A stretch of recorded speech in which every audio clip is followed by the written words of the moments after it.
Hello students, आज हम इस वीडियो में पढ़ेंगे कि सम्मिश्र संख्या क्या होती है और उनको हल कैसे किया जाता है। तो सबसे पहले हम जानते हैं कि किसी संख्या एक्स स्क्वेयर का मान अगर -1 के बराबर हो तो उसको हल करते हैं तो एक्स का मान √-1 आता है। तो जिसको हम क्या बोलते हैं, जिसको हम बोलते हैं आयटा, और इसे हम एक काल्पनिक संख्या मानते हैं। गुणा,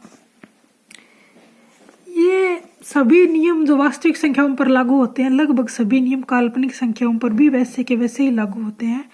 जैसे काल्पनिक संख्याओं में एक भाग वास्तविक भाग होता है और दूसरा भाग काल्पनिक होता है।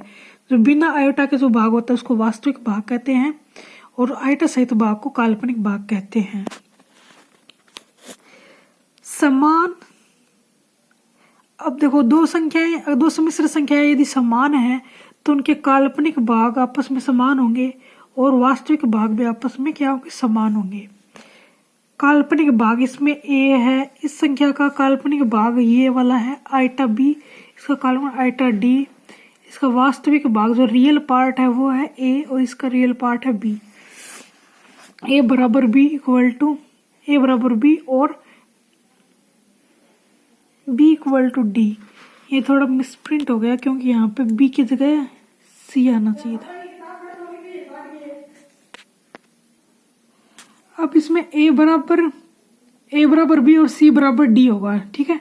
जैसे a बराबर, ये दोनों अगर संख्या बराबर है, मान लो z1 इक्वल टू z2, तो इसका मान है x1 plus y1 iota, x2 plus y2 iota. Iota पहले लिख सकते हैं, बाद में लिख सकते हैं। तो इसमें ये वाला भाग इसके बराबर होगा, यानी x1 इक्वल टू x2 और y1 equal to y2। Properties of complex number, complex number की जो प्रॉपर्टीज होती हैं वो कैसी होती हैं हम देखेंगे। समवर्ग, यानी दो अगर सम्मिश्र संख्याओं को घटाएंगे, जोड़ेंगे, गुणा करेंगे तो हमें जो प्राप्त संख्या होगी वो भी क्या होती है, एक सम्मिश्र संख्या ही होती है। जैसे 2 प्लस 3 आयोटा प्लस, ये एक सम्मिश्र संख्या होगी। दूसरी संख्या 3 प्लस 4 आयोटा, तो ये भी एक सम्मिश्र संख्या होगी। अब इन दोनों को जोड़ेंगे तो हमें क्या होगा, 5 प्लस 7 आयोटा, तो ये संख्या भी एक सम्मिश्र संख्या है, तो इसे भी हम एक सम्मिश्र संख्या ही मानेंगे। क्रम विनिमय है कॉम्यूटेटिव, इसका अर्थ ये होता है कि हम उनमें संक्रियाएं लगाते हैं। जैसे कि गुण योग के लिए हमने संक्रियाएं लगाई, तो पहले किसी भी संख्या को लिख दो, परिणाम उनका क्रम बदलने पर भी उनका परिणाम समान रहेगा। जैसे 1 प्लस 2 बराबर भी 3 होता है और 2 प्लस 1 बराबर भी 3 होता है। वैसे सम्मिश्र संख्याओं में हम ऐसी वाली जो संख्याएं लेंगे उनका हम क्रम बदलते हैं, यानी इसको पहले लिख देंगे, इसको बाद में लिख देंगे, तो इससे कोई फर्क नहीं पड़ेगा, आंसर तो हमारा सेम ही आएगा। साहचर्य एसोसिएटिव, साहचर्य एसोसिएटिव का अर्थ होता है z1 plus z2 plus z3 equal to z1 plus z2 z3। यानी तीन संख्याओं को हम जोड़ रहे हैं, कुछ भी संक्रिया कर रहे हैं, तो पहले कौन सी भी संख्या हम ले लेंगे, z1 प्लस z2, यानी पहले इनको जोड़ लो या पहले इन दो लास्ट वाले को जोड़ लो, परिणाम हमेशा समान ही होगा। जैसे कि हम सामान्यतः जानते हैं कि भाई मैथ में हम कैसे भी जोड़ सकते हैं, पहले ये जोड़ो या ये जोड़ो, तो बिल्कुल वही बात ये यहाँ पे है। जैसे कि 1 iota plus 2 iota plus 3 iota, तो हमें ऐड करना है, तो हम क्या करेंगे, पहले इन दोनों को जोड़ते हैं 3 आयोटा, फिर ये 3 आयोटा, तो इन दोनों को पहले जोड़ा 3 आयोटा 6 आयोटा हो गया। और वैसे हम करेंगे, देखो 1 iota plus 2 iota plus 3 iota, तो इन दोनों को हम जोड़ेंगे तो कितना आएगा, 5 आयोटा प्लस आयोटा 1, तो इसका आंसर भी 6 आयोटा होगा। यानी जो नियम उनमें लागू होते हैं वो सारे नियम इसमें लागू होंगे। अब घात है, सम्मिश्र संख्या में घात बहुत इजी टॉपिक है और यहाँ से कई बार हमारा आंसर गलत हो जाता है। आयटा इक्वल टू, आयटा हम जानते हैं कि आयटा का मान -√1 के इक्वल होता है, तो आयटा स्क्वायर, यानी कोई समीकरण लेंगे, एक्स स्क्वायर का मान अगर -1 के इक्वल आ रहा है तो एक्स का मान एक काल्पनिक वैल्यू आएगी जिसे हम लिखेंगे एक्स इक्वल टू आयोटा। अब आयोटा की घात एक ऐसी होती है और आयोटा की घात 2, यानी आयोटा को आयोटा से गुणा करेंगे, -1 को -1 से गुणा करेंगे तो √-1 को √-1 से गुणा करेंगे तो हमारे पास क्या आ जाएगा, -1 आ जाएगा। जैसा कि हमने पहले लिख भी रखा था, आयोटा स्क्वायर की वैल्यू हमेशा 1 होती है। -1 होती है। आयोटा स्क्वायर की वैल्यू हमेशा -1 होती है और आयोटा की पावर 4 की वैल्यू 1 होती है।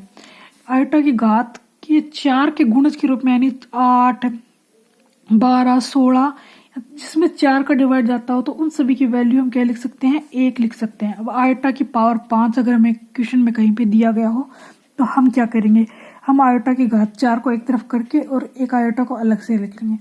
अब ये आयोटा है, इसकी घात 4 करेंगे तो इसकी वैल्यू क्या आएगी, 1 आएगी, और यहाँ पे क्या बचेगा, यह आयोटा, और इसकी घात क्या करेंगे, 4 कर देंगे। आयोटा की घात 4 करेंगे तो पहले तो आएगा -1, -1 को -1 से गुणा करेंगे तो ये घात की वैल्यू क्या हो जाएगी, 1 हो जाएगी। जैसे हम आपको करके दिखाते हैं, माइनस आयोटा स्क्वायर की वैल्यू होगी -1, तो -1 और फिर आयोटा स्क्वायर की वैल्यू -1, तो 2 -1 इक्वल टू एक प्लस का 1 आ जाएगा, तो हमारे पास ऐसा हो जाएगा।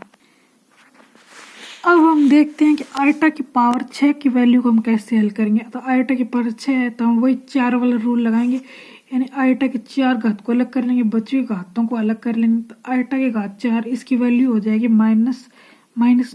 प्लस का 1 होगी, +1 हो जाएगी। देखो पहले इसको सोल्व करेंगे, माइनस आयोटा स्क्वायर में और आयोटा स्क्वायर में, तो दोनों -1 और दोनों मल्टीप्लाई होके फिर किस में आ जाएगा, प्लस के 1 में आ जाएगा। और आयोटा स्क्वायर की वैल्यू -1 होती है, हम जानते हैं, तो प्लस का 1 और माइनस का 1, तो आंसर हो जाएगा हमारा -1, यानी आयोटा की घात 6 की वैल्यू आ गई -1। अब आयोटा की घात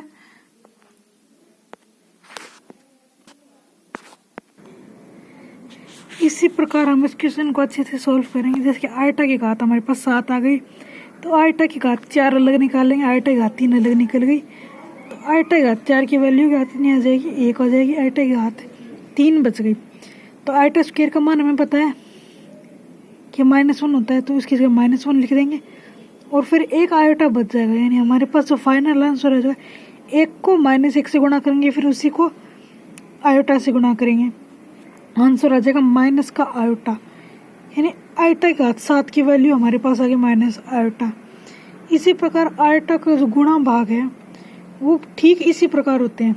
अब दोबारा से देखिए, आयोटा की घात 1 होती है तो उसकी वैल्यू √√-1 होती है। आयोटा की घात 2 की वैल्यू -1, आयोटा की घात 4 की वैल्यू प्लस का 1, और आयोटा की घात 3 की वैल्यू क्या होगी, आयोटा की घात 3 की वैल्यू तो माइनस का आयोटा, क्योंकि आयोटा स्क्वायर की वैल्यू क्या होती है, -1 को उसको गुणा करेंगे तो माइनस का आयोटा।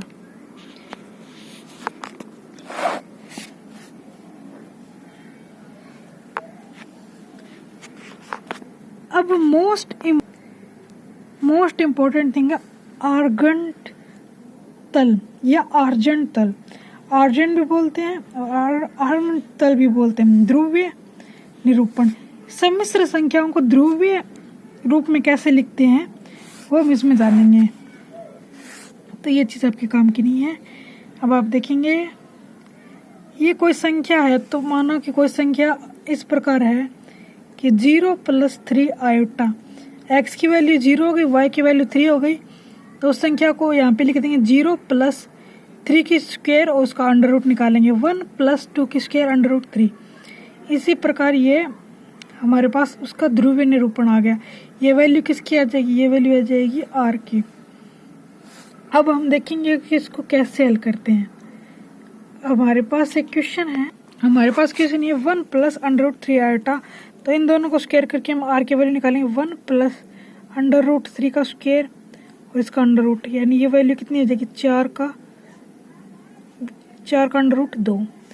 तो हम हमारे पास दो कार्तीय समीकरण होती है, x = r cos theta, x = r cos theta और x/r = 1/2 cos थीटा, थीटा की वैल्यू π/3, और y/r = √3/2 sin theta, theta = π/3।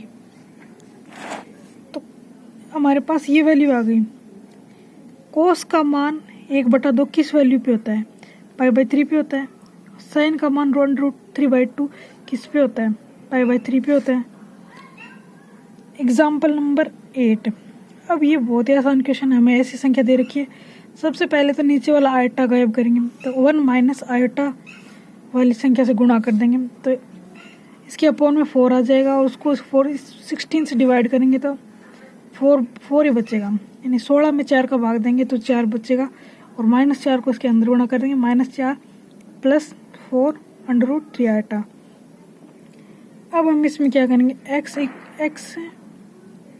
-4 r cos theta और y की वैल्यू आ जाएगी 4 √3 r cos थीटा। तो यहाँ से हम क्या करेंगे, सबसे पहले इन दोनों से x² + y² वाला फॉर्मूला लगा के r की वैल्यू निकालेंगे, जो कि आ रहा है कि r इसकी स्क्वायर की आएगी 16 और इसकी स्क्वायर 4 की स्क्वायर और √3 की स्क्वायर 3। तो इन सभी को गुणा करके हम जोड़ लेंगे तो 16 आ जाएगा, उसका √ निकालेंगे तो r की वैल्यू 8 आ जाएगी। अब यही वैल्यू हम क्या करेंगे, यहाँ पे रखेंगे -4/8। तो कोस की वैल्यू -4 अगर यहाँ पे r की वैल्यू अगर 8 रखेंगे तो -1/2 आ जाएगी। कोस की वैल्यू माइनस कौन से क्वाड्रेंट में होते हैं, 4 क्वाड्रेंट में, पहले में आल पॉजिटिव, दूसरे में भी कोस पॉजिटिव होता है, तो तीसरा क्वाड्रेंट हम लेंगे तो उसमें कोस की वैल्यू कहती है π-θ, π-π/3। इसमें से घटाएंगे तो थीटा की वैल्यू आ जाएगी 2π/3। तो हमारे पास ये से थीटा की वैल्यू आ गई।